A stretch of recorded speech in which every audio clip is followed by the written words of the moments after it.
Om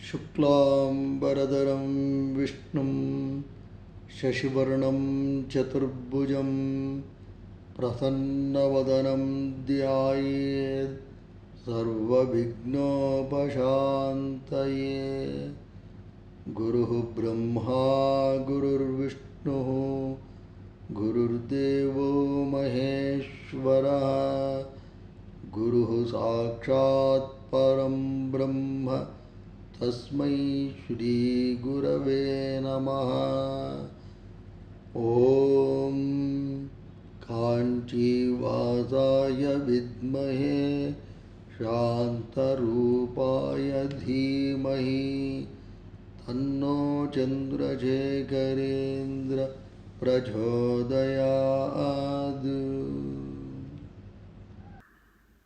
Namaste.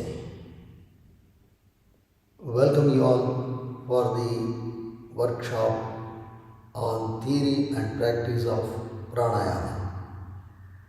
This is the follow-up of our level 1 course on Yama Niyama Asana. So in Astanga Yoga of sage Patanjali, there are 8-fold paths: Yama, Niyama, Asana, Pranayama, Pratyahara, Dharana, Dhyana and Samadhi. We had completed the level 1 course and today is the day 1 of the level 2 course on the theory and practice of pranayama. So in order to know the basics of this pranayama, first we will look at some background material as to what is this pranayama is all about, what are the theoretical insights into this pranayama. Pranayama is mentioned in many of the Vedic literature.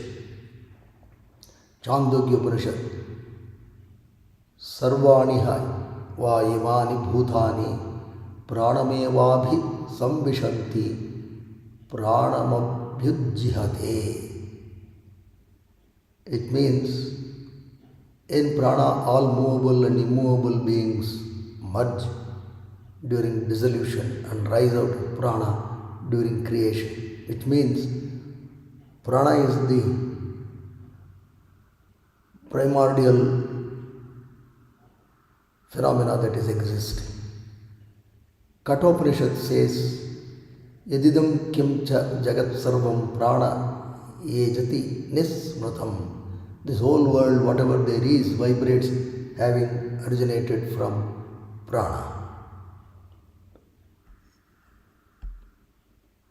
Shiva Sarvodaya,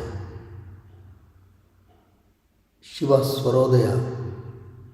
In this, Devi asked Shiva, in this universe, who is the greatest friend of man? For which Shiva replies very meaningfully, Prana eva param mitram prana eva parah sakha prana tulyaha paro bandhur nasti nasti varanane. Prana is the greatest friend. Prana is the greatest companion. Addressing Devi, he says, O fair one, there is no closer friend in this universe than prana. I think this is something that we need to understand. Indeed, prana is the one that decides our existence or otherwise. Therefore, controlling this pranayama is very, very important. Controlling the prana. That is the whole gamut of pranayama. So pranayama generally can be understood as prana plus ayama. Ayama means broaden or expand. So what to expand? Expand this individual prana that is inside us, expand it so that it merges with the universal pranic energy. That is the ultimate state of yoga also in some sense. Other meaning is prana plus yama. Yama means to control. Pranayama means to gain control over the pranic energy within us and direct it appropriately for our psychophysiological and spiritual progress and well-being. Scriptures also identify pancha pranas: prana, apana, udana, samana, and vyana. We will not go into those details, but all these things, in some sense, can be controlled via our breathing. That is the most significant find out of our great wise yogis, so that we can actually control them. And this breathing is the pathway to control the prana, channelize them. So breath is gross and prana is subtle. So in essence, pranayama means controlling the breath. So before we look at what is the mechanism to start these techniques, we shall do some preliminary postures to help the practice of pranayama. So for this, just lie on your back, fold both legs, stretch both arms up,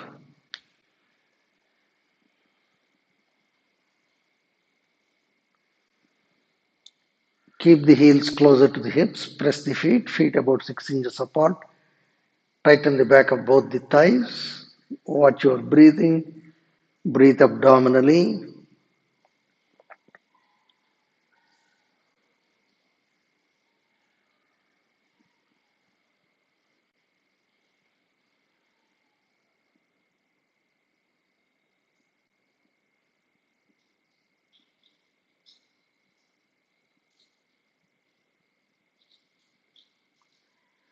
as we inhale, abdominal cavity should expand all around. As we exhale, it should contract. So with inhalation, the bottom of the abdomen, middle and top of the abdomen cavity should expand. With exhalation, the abdominal cavity has to contract. Sensitize the back muscles also to the breathing. Now rise your right leg up, pull the kneecap, stretch the heel, press the right foot,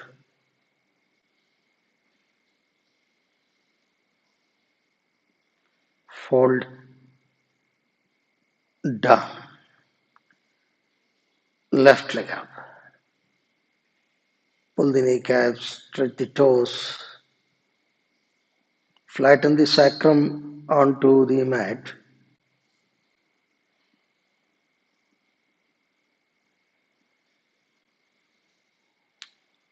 fold down. One more time, right leg up,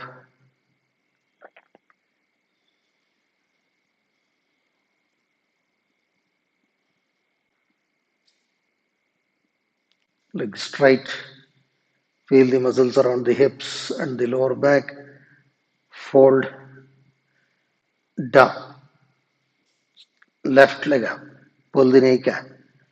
This is a very good moment for stretching the hamstrings and the calf muscle, the Achilles tendon, the calf muscle, and hamstrings are in a kinetic chain.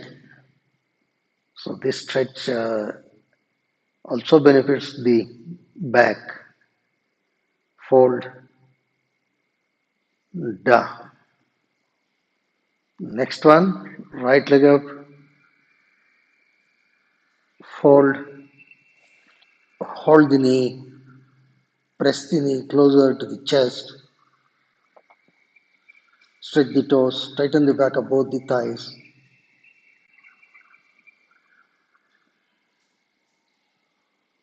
breathe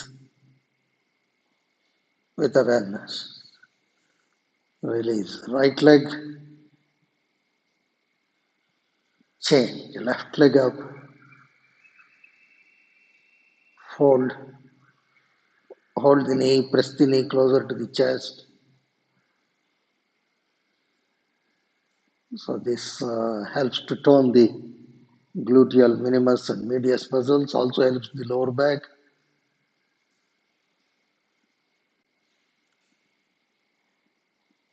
Down. One more time, right leg up, fold, hold the knee, press the knee closer to the chest.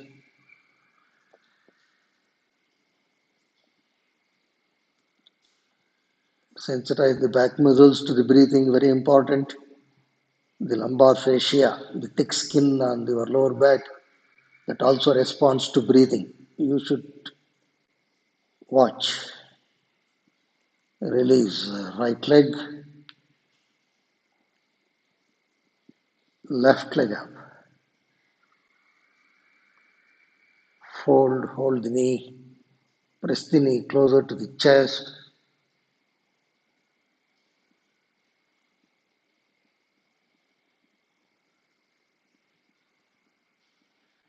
Flatten the sacrum.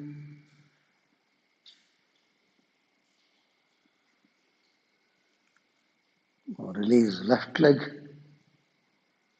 down. The next one, right leg up. Fold from left hand, hold the ankle joint, pull it, and from right hand, push the knee across the chest.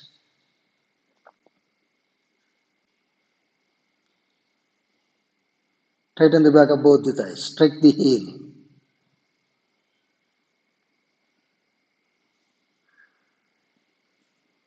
Release. Right leg, left leg up, fold, hold the ankle joint. From right hand, pull it, press the knee across the chest from the left hand, stretch the toes, flatten the sacrum onto the mat. That's very important to enhance the stretch. Release. Left leg, one more time, right leg up, fold, hold the ankle joint. From the left hand, pull it. From the right hand, press the knee across the chest.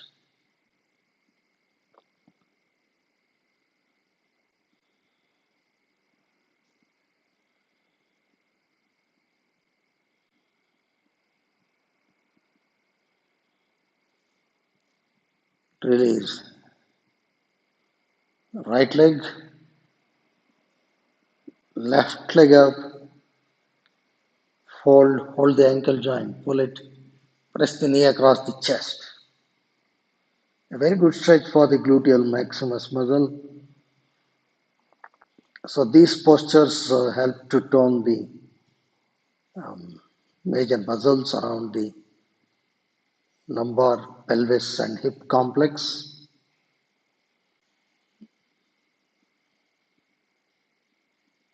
Release. Left leg, slowly get up from the right side. Now, for sitting, you can use a folded blanket or a pillow. Hips on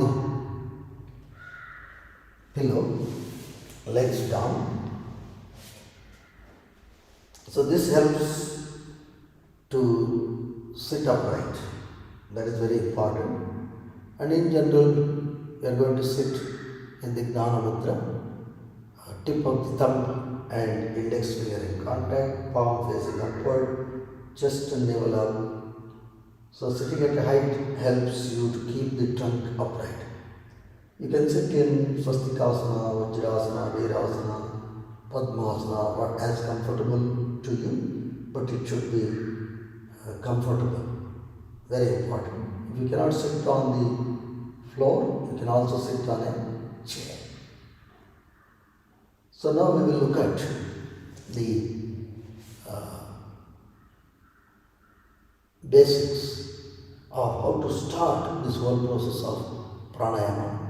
What is the theoretical background towards that?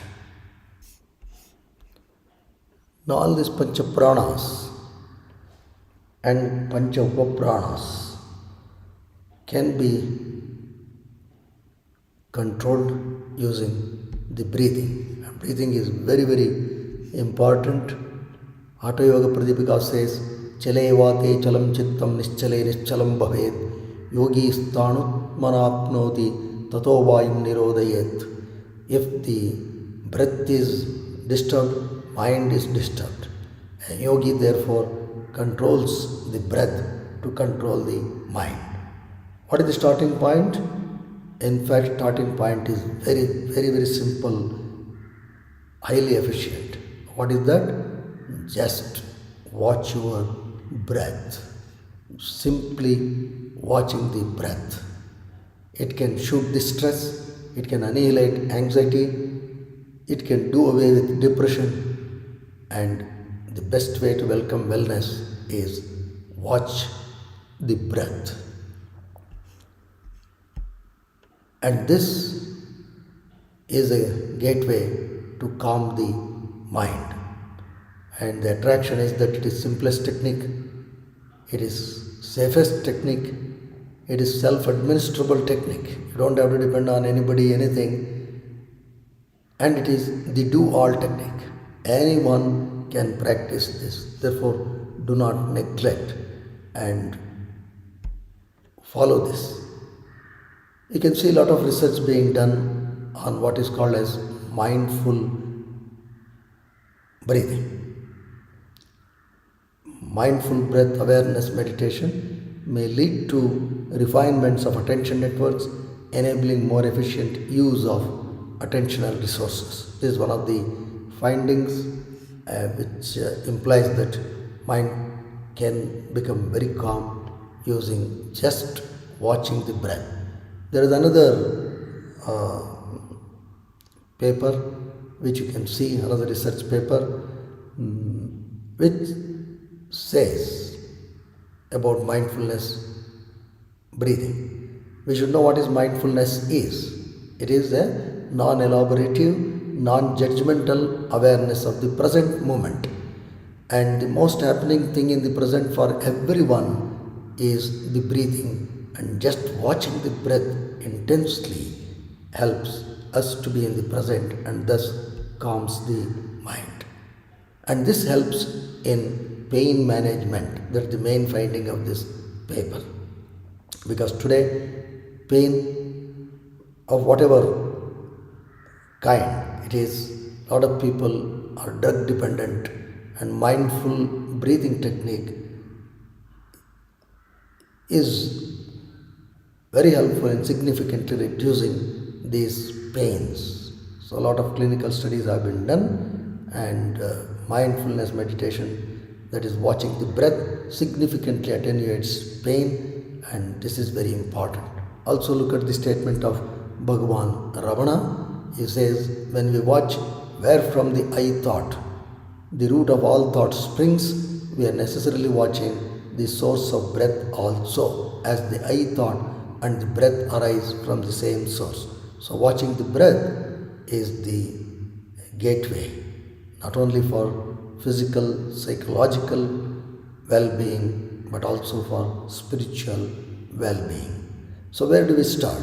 Obviously, we should look at the entry and exit, that is the nose. So now sit upright, just follow me. Initially you may keep the eyes open so that you will get to know some of the details about how to watch the breath. Later, once you get used to, you can do it with eyes closed. Just watch the breath, sit comfortably in the posture, have postural awareness, and simply pay attention to the incoming and outgoing breath. You don't have to really control the breath, you simply have to watch the incoming and outgoing breath. Watch the breath going in and coming out. When the air goes in, before it comes out, there is a transition pause. Watch that. Similarly, when the air comes out, before it goes in, there is a transitory pause. Pay attention. If you do that, you will observe that the natural breathing itself becomes slow, steady, and enjoyable. And this starts from the nose. Nose does a lot of things for us. It is one of the things that defines the beauty of a person, but beyond that, it helps in our speech. It helps also in our, of course, it's one of the main organ for giving us the sensation of smell.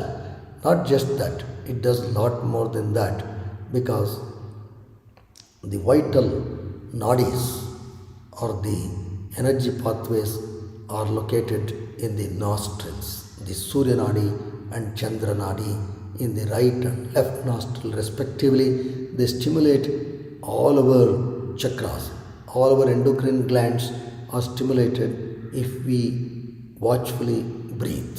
So this is important. So what do you mean by watchfully breathe? Now watch your nasal cavity. We have two nasal cavities. Is the flow of breath even in both the nasal cavities? That is the first thing. You should understand this aspect of nasal dominance. So which nostril is dominant? Can you find out? Is the right nostril or the left nostril? Which one is actually dominant? Where the flow of air, incoming and outgoing, is predominant, or is one of the nostril partially open or fully open, or is it blocked? Just observe. Don't try to control anything. Just observe. This is first thing. Second thing you have to watch is, you see, your nasal cavity can be divided into 5 divisions: the medial edge, lateral edge, top edge, bottom edge, and the center, that nasal opening. Now where this incoming air and outgoing air touching this nasal cavity, which portion is it dominantly touching? Just watch, pay attention, nothing else. Exclude all other thoughts. Just attend to this incoming and outgoing breath. And when it enters through right nostril or left nostril, whatever, you should also know that it is stimulating the nadis. There are 2 important nadis which we will also look at when we discuss the Nadi Shodhana Pranayama later in the workshop. But you should understand that right there is the Pingala or Surya Nadi, which stimulates the left side of the brain, and on the left nostril is located the Ida or Chandra Nadi, which stimulates the right side of the brain. And this also has a lot of health impacts. You just have to pay attention. Next, watch as the air moves in. What is happening? Is it more touching on the floor of the nasal cavity, or the roof of the nasal cavity, or the lateral wall, or the medial wall? You know, there are 2 walls. Wall at the center, that the septum, that is the medial wall, and the wall that is outside, that is the outer portion, in the sense inside the cavity but exterior to the medial wall or the septal wall is the lateral wall. Where is it touching? You should observe. And also there are what is called as turbinates. As you can see here, you can actually feel them when you inhale. These three blade like structures are there. They are covered with mucous membranes, and when they go, the air goes here and forms a eddy, which means they become more turbulent, so that the bacteria there can be just caught there, dust can be filtered, and it also helps in humidifying and warming the air, so that air is conditioned before it is going to the lungs. So pay attention to that. Next, there are the sinus sprockets, 4 of them: maxillary sinus, sphenoid sinus, ethmoid sinus, frontal sinus. The air goes inside, it circulates, and then comes and then goes to the through the windpipe to the lungs. So you can feel the air moving in there. If you pay careful attention, you can observe all these things. These also have mucus lining in them. They secrete mucus inside. They help to trap any of these bacteria or suspended particles in the air, and later it will be removed. So you have to pay attention to these aspects as well. Pay attention, be watchful, be aware, just watch the breath, nothing else. You don't have to control. It does wonders. Simply watching the breath is a fantastic meditative technique also. Next is another very important thing. As the air gases past, when it reaches the top of the roof of the nasal cavity, you can see that there is this olfactory zone, which means there are a lot of smell receptors, millions of them in fact, and the air that is going in or coming out stimulates this region, and this region, the olfactory zone, is directly connected to the brain.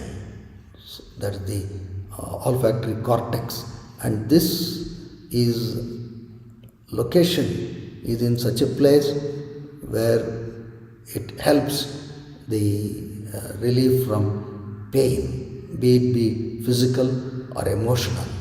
So that is important. So watch this. This can stimulate the brain. That is important. Next, the air enters here.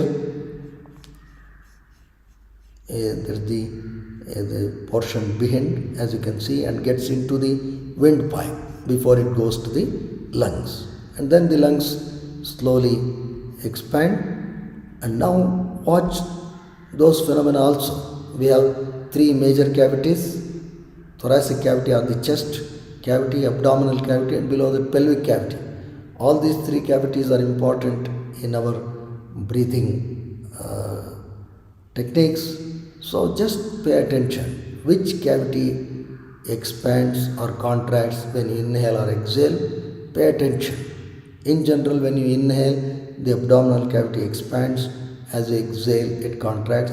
Lungs also expand when you inhale, and as you exhale, they contract. Pay attention. Then look at this region, the diaphragm, which is the major muscle of breathing that divides the abdominal cavity from the chest cavity. Just pay attention to that, how the abdominal cavity expands. You see, diaphragm gets message from the breathing centers in the brain, and it contracts and flattens towards the abdomen, pressing the abdominal viscera down and thus allowing the lungs to expand. Then it relaxes into the chest, pressing the lungs, air comes out, abdominal cavity also contracts. That is the basic phenomena. Can you watch that?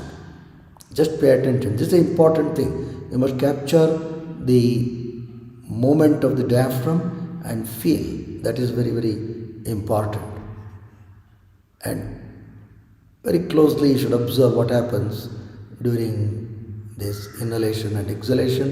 The abdominal cavity expands and then contracts as you exhale. Chest, there could be minimal movements in a relaxed breathing. see what is happening with you. Then pay attention to the posterior region. As you inhale and exhale, even the thick skin on your lower back, the lumbar fascia, that also responds to breathing. Whole idea is, can you feel that? Can you feel that lumbar fascia also? This is a very important thing because the lumbar fascia helps in the health of the lower back. So just pay attention to that. And then lastly, watch the warmth and humidity of the incoming air and the outgoing air. Incoming air and outgoing air, which is warmer, which is more humid. You will understand that incoming air is cooler than the outgoing air. Outgoing air is much warmer. Similarly, outgoing air is more humid than the incoming air. Can you feel that? Can you capture that?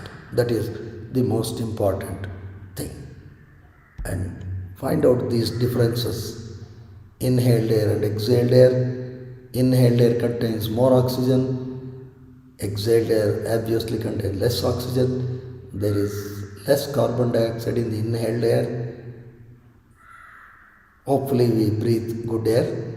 And exhaled air naturally contains more carbon dioxide. Then inhaled air contains less water vapor. Exhaled air contains more water vapor. Inhaled air is cooler when you inhale. But of course, when it goes in, it gets warmed up, conditioned, and goes to the lungs in a very healthy way. And exhaled air is warmer than the inhaled air. These things you should watch. And finally understand that this simple breathing, natural breathing, is a divine process. Imagine as if you are inhaling the pranic energy available in the cosmos into you, and as you are exhaling, imagine all the impurities in you is getting rid of. So please remember, watching the breath does lot of wonders. It is such a simple and safe, beautiful technique. Every day take some time, just watch the breath. You can do it anytime, anywhere. You just have to develop that presence of mind and become more and more aware of this phenomena, a divine phenomena called breathing. So this is the fundamental, most important step in learning other techniques of pranayama. You may open your eyes after the prayer if you have closed your eyes. Otherwise, close your eyes to offer our salutations to sage Patanjali. Take a deep breath.